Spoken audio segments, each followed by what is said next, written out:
Hey everyone, FinTech here, and today we're going to be talking about how I managed to save 72% of my income, and some of the tips that you can take away to start saving money on your income too. I put together these tips based both on my own experience as well as through helping different friends manage their own budgets. Applying these tips can literally take you from losing money every month to actually saving a significant portion of your income, but they won't all be easy. So one last thing before we dive into the meat of this video, if you decide to try to apply any of these tips to your own life, please leave a like below this video. It really does make a difference on how many people YouTube shows this video to. Okay, let's get into the tips.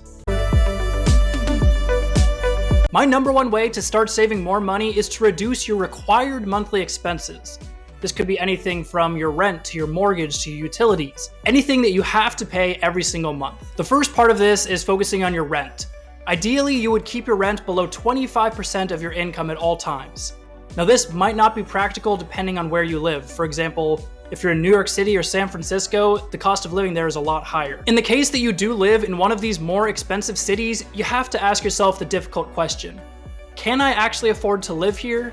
And if the answer is yes, you should also ask yourself, is the extra cost associated with living here worth it? The other alternative to paying rent would be to pay down a mortgage. Now, the advantage to having a mortgage is that only the amount of money that you pay in interest is actually lost every month.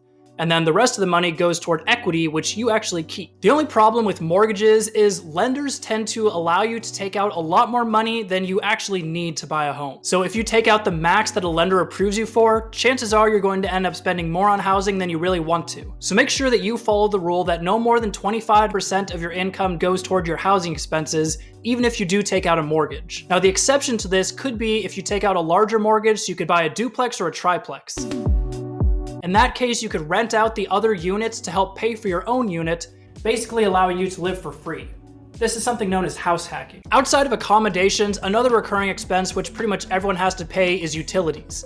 Now, a lot of the time you don't really have much option on where you get your utilities from, but if you do, it's good to shop that price around because you might be able to get a discount. One area which you will probably have recurring expenses on that you might be able to cut down is through internet and phone expenses. Now, I didn't throw cable in there because no judgment to you if you do have cable, but I don't see any reason why anybody would pay for cable. To be honest, I can get all the same entertainment from YouTube for free, and the ads on YouTube are actually less intrusive than the ads on cable, in my opinion. So if you're currently paying for internet, chances are you have multiple different providers you could pick from. If you haven't shopped around the current rate that you're paying within the last year, there's a good chance you can find another internet service provider out there who will charge you less for your current speeds than you're currently paying. Additionally, sometimes they'll offer promotions if you switch from one of their competitors, so that might be a way to save you a little bit of money. Now, the last area which I'll kind of lump into this utilities category is phone plans. Now, can I just say right off the bat, I hate most phone carriers' websites. While doing this video, I started looking through people's websites, and it seemed like the scammiest thing ever. They were basically trying to get you to misclick onto some kind of insurance policy to get you to pay $20 extra, or some kind of antivirus software which charges you $50 a month. So first off, obviously shop your phone plan around. You might be able to find it cheaper, especially if you have a family plan. And additionally, a lot of phone carriers will give you a discount if you're moving from one of their competitors. The other piece of advice that I would offer for phone plans is to check your bill every couple months. A lot of these phone companies are a little bit shady in how they actually bill you, and they might tack on some kind of unexpected cost like an insurance policy you don't want, but it won't show up until several months into your billing cycle. If you can catch them doing these charges early, it can save you a ton of money in the long run. If you want a rule of thumb, if you're paying for a single line, you shouldn't be paying more than $85 to $90 for unlimited talk, text, and data anywhere in the United States on one of the major carriers. Okay, so that was kind of a tangent, but the next required monthly expense which you might be able to cut down on is insurance. Now, whether you own the house or you're renting it, chances are you have some kind of insurance. Now, if you have homeowners insurance, there is a huge variation in the amount that you could pay depending what company you get. If you go for one of the big insurance companies like Allstate and State Farm, chances are you're going to end up paying a little bit more money just because you have to pay for all those fancy ads they put on TV. So going with a local provider that has a good reputation might save you a little bit of money. Similarly, for rental insurance, prices there can vary wild. A few months ago, I heard my girlfriend was paying $28 a month in rental insurance for Allstate, and I thought that was ridiculous, so we shopped it around a little bit and we were able to get her down to just over $10, basically cutting the expense in half. Now, the last monthly expense, which you might be able to decrease, is your debt payments. Any kind of debt you have is going to have some kind of payment schedule where you have to pay it back. This is a recurring expense which you don't have the choice not to pay. so it should be factored into this category. By paying off debt early, you can cut out all these recurring expenses and save yourself a lot of extra money at the end of each month. This is particularly true if you have consumer debt such as a credit card, because that will be charging you a huge interest rate and you will be losing a ton of money by paying interest on those cards. In other cases, if you have debt, say on your house, it might not make as much sense to pay it off because you might be able to take that money and make more money with it. But like I've said in previous videos, if you're not actively investing your money at a higher interest rate than the debt, you should just pay off the debt.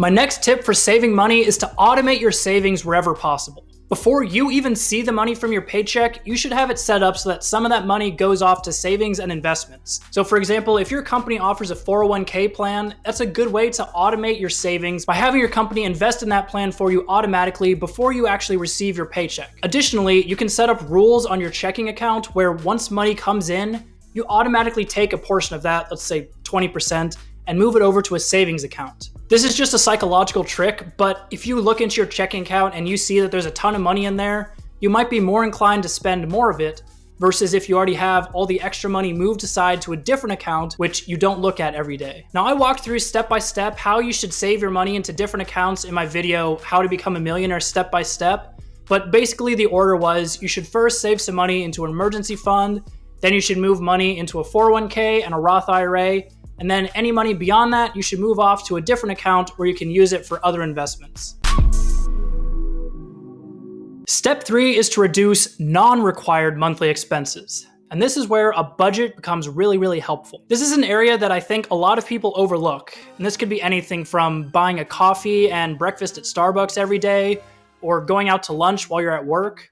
All of these recurring small expenses, which maybe you don't think about every day, can really add up in the long term. Simply by making coffee at home or packing your own lunch can save you hundreds or even thousands of dollars a year. Additionally, you won't even miss these items once you cut them out due to a psychological phenomenon known as the hedonic treadmill. The hedonic treadmill basically says that once you get used to something, you tend to return to a normal level of happiness, whether that thing was positive or negative. So for example, when you first went to Starbucks and started getting a coffee in the morning, maybe it brought you a lot of happiness because it was a treat for yourself.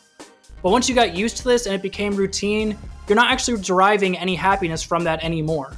So by switching to just making coffee from home, while it might seem like a negative in the short term, after this becomes a routine, you'll feel just as happy as you were getting the coffee from Starbucks. Because you'll quickly establish a baseline for what's normal and return to a normal level of happiness, just with a few thousand extra dollars in your pocket at the end of the year. Also in this category, I would include any kind of subscription you're signed up for. So Netflix, Spotify, Apple Music, Amazon Prime.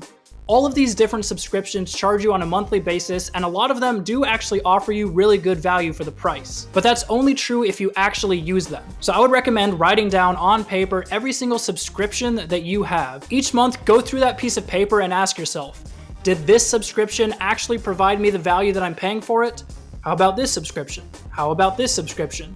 Go through it line by line and make sure that you're not just spending money on a service that you don't use. You see, these subscription models really benefit from people forgetting that they're even paying for them every month and just flushing their money down the drain. Once you've gone through and cut out all the recurring expenses that you no longer need, the next area to focus on are one-time expenses. Now, there are some psychological tricks that you can use to reduce your one-time expenses. One trick that marketing teams use all the time is putting an item on sale. Basically, they increase the base price of the item and then put a sale on it to bring it back down to the price that they actually want to charge. When people see a sale that says $20 off, they think that they're saving $20 by buying that item. Just remember that buying an item on sale is still costing you money. The only time that you should buy something on sale is if you already intended to buy that item in the first place. This will help you overcome this psychological trick. Another way you can avoid impulse purchases is to delay gratification. If you see something, say on Amazon, that you really want to buy, make a note of it and then wait 24 to 48 hours and then purchase the item. This allows the heat of the moment to kind of wear off and for you to actually think to yourself, do I actually want this item or am I just looking for the thrill of buying something? I would say at least 75% of the time I do this, I realize I didn't really need that thing in the first place and I'm probably better off not buying it.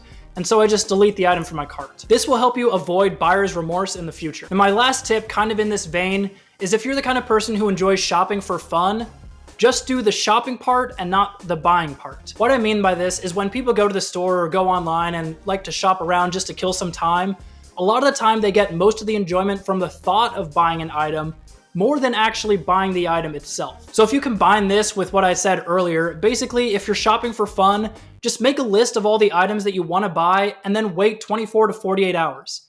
Chances are you won't really want to buy the item later, and you'll still get all the enjoyment of shopping for something without spending any of the money.